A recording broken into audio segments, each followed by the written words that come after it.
So I got an email the other day from one of my classmates, and he was telling me that he had a friend that wanted to rehome a ball python because he knew that I'm interested in reptiles and other things like that. So I got a new snake, guys. So make sure you stay tuned. Check him out.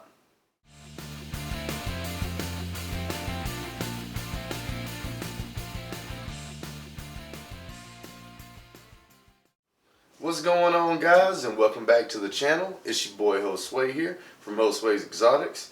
And if you haven't seen any of my videos before, I make videos about reptiles and amphibians and how to take care of them. So if you're interested in herpetology and reptiles and amphibians, make sure you subscribe to the channel down below so that way you can keep up with all my latest content. Alright, so these guys are what we call ball pythons. This one is Spaghetti, which is my original ball python that I got almost a year ago. And this one is the one that got rehomed to me, and I believe this one is about 2 years old. I haven't really came up with a name for him yet, or her. I believe it's a her though. So if you guys have any names or anything, or any ideas for names, make sure you do so. Tell me down in the comments, and I'll see what I can come up with. So to give you guys a little bit of background information about ball pythons, their scientific name is Python regius. They can be found normally in Central or Western Africa, closer to the equator, somewhere around those areas. They spend most of their days in burrows, normally ant piles or ant burrows. And then they come out at nighttime to hunt, to find little rodents and other mice and things like that. Over the years, these guys have become one of the most popular snakes in the pet trade. Mostly because of their docile nature. They're very timid snakes. Then you can find them in all kind of different morphs and localities and all kind of different things like that. So they make very great pets in my opinion. So for enclosures, you're probably going to see multiple things online. They say that baby ball pythons, they can be kept in 10-gallon enclosures until they get a little bit bigger. Then you're probably going to need to upgrade them to a 20-gallon enclosure. Me personally, I would say skip that whole 10-gallon step because you're going to be buying 2 aquariums for no reason when they can be perfectly housed in a 20-gallon enclosure. This one is a 20-gallon long, which is going to be a little bit better for these snakes so they can stretch out. They don't really need as much height space as other snakes would. They also sell this in a 20-gallon tall, which is what this one is right behind me. Adult ball pythons can normally be kept in maybe a 20-gallon long like this one their whole lives, but they probably going to need a little bit bigger enclosure in my opinion, because these snakes do get up to 5 to 6 feet long generally. The males get a little bit smaller, maybe 3 feet, 4 feet, but every now and again you'll get a larger one out of the whole bunch. So I would definitely use maybe a 40-gallon, which is what I have Spaghetti in, and then also they make a 55-gallon aquarium as well, and that would be another good one for you to use. Another type of enclosure that you can use for ball pythons would be maybe a rack system if you want to use that. Me personally, I'm not really with the whole tub thing because I like being able to actually see your creature. The thing is with ball pythons, they like to live in small spaces, so you can create those same small spaces in different areas across your actual enclosure, which gives them a little bit better of an experience in my opinion. Plus you get to see them, like I said before. As far as substrate goes, I think the Zoomed forest floor bedding makes pretty good substrate for ball pythons. A lot of times I see people with the aspen bedding and other things like that.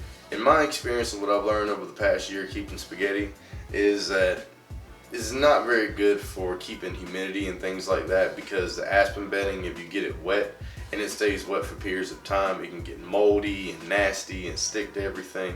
And it's quite a disgusting mess, so I would highly recommend maybe using that Zoomed actual forest floor bedding, or either maybe the Eco Herb. That'll work just as fine too, because that way if they do eat or and they get a little bit of that on their food, it doesn't really have any detrimental effects and they can pass it through their body and digest it just like normal and get it out. Another very important thing about making sure you're keeping these snakes is to make sure that you have some kind of screen top lid. Me, normally I just use these open screen toplets you can get from any pet store, and they pretty much just sit right on top of the actual enclosure itself. And you also have to get locks for them, which I already have as well. They're very simple locks. They just clip onto the sides and it helps to hold the actual enclosure top down. As far as hides go for the whole enclosure, I normally like to get one really big naturalistic hide, which is going to be the rock one that I have over here on the right side.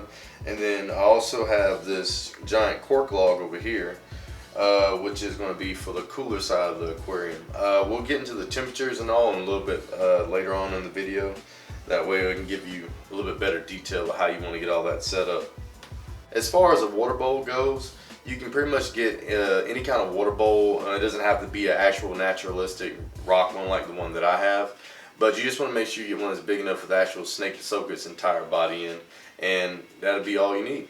As far as the water that you're going to need to actually keep your snake hydrated and whatnot, I would definitely recommend using ReptiSafe if you're going to be using tap water. It's a very good reptile water conditioner, and it also dechlorinates the water and gets rid of any bad chemicals like ammonia and other things like that could possibly be in our water.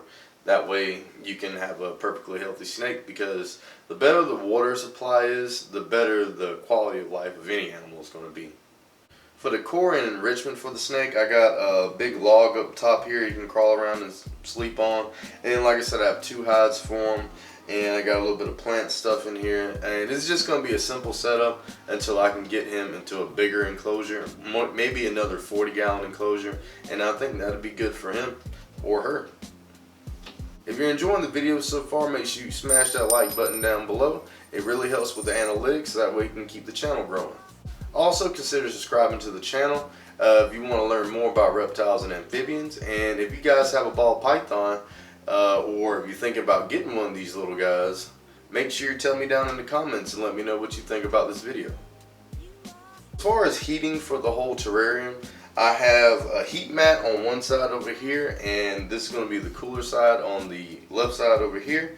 The heat mat, I actually have it set to around 90 degrees with an actual thermostat.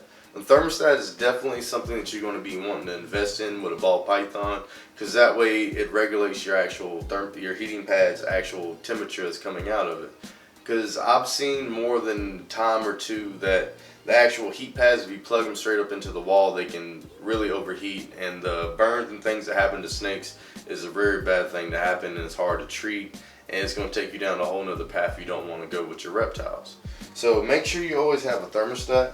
The one that I have is an actual BN Link thermostat. I'll put a link to the link in the description where I got it from off of Amazon. That way you guys can get you one of those. They're relatively cheap, because if you go to the pet store, they can get a little pricey. So that's definitely the route, not the route you really want to go if you don't have to. But back to the part about the temperature.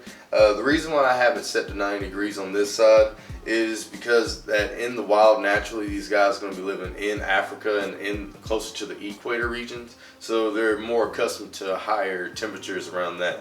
So 90 degrees is a perfect temperature for these little guys. And then having it 90 degrees on this side of the actual enclosure is going to actually cause it to have a temperature gradient to go down to the cooler side. So when the snake needs to thermoregulate, it can by moving back and forth to the different hides and things like that. But if you want an actual temperature for what the cool side is supposed to be, I normally would say around 75 degrees, which is normal like house temperature that you already keep your house at naturally, so that way you don't have to do anything else. To install the actual thermostat to a heating pad is relatively easy. The thermostat itself, actually you just set the temperature to whatever you want it to be, and you actually plug your heating pad directly into the actual thermostat, and it comes with this long wire that has a probe on the end of it, and for the probe you stick it into the enclosure right above where the heat pad is, and it comes with a little suction cup, and that is going to tell the thermostat when it needs to heat and when it doesn't need to heat, so that way it doesn't overheat your snake. So for the humidity for your ball python, it could range from around 65 to I would say 75% humidity, which would be a good range, and a little bit higher than that if they're actually going into shed. That way you can help with their whole shedding process, so they can shed one long piece instead of having to break it off and then dealing with stuck shit on your animal. Alright, food for these guys is going to be relatively easy because you can pick it up at any pet store or anywhere. You can order it online if you want to have it shipped to your home. But the thing is, they're going to actually need mice to eat, and the adults are probably going to need actual rats to eat.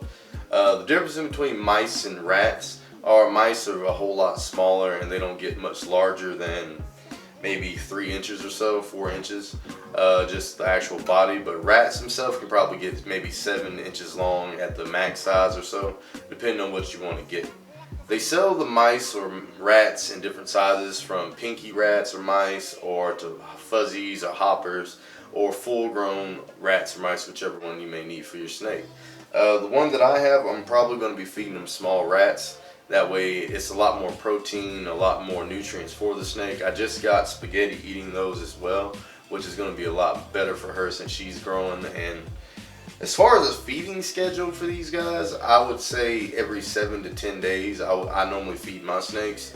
If they seem to get a little bit overweight or seem like they're gaining a lot more weight than they need to, you can definitely cut it back to maybe once every 2 weeks, especially if you're feeding them a larger prey item. That's definitely going to make the difference in between that. With this guy, he's a little bit underweight, but we're going to definitely keep him on a good feeding schedule with the bigger items, and hopefully he can gain a little bit more weight and look a whole lot better.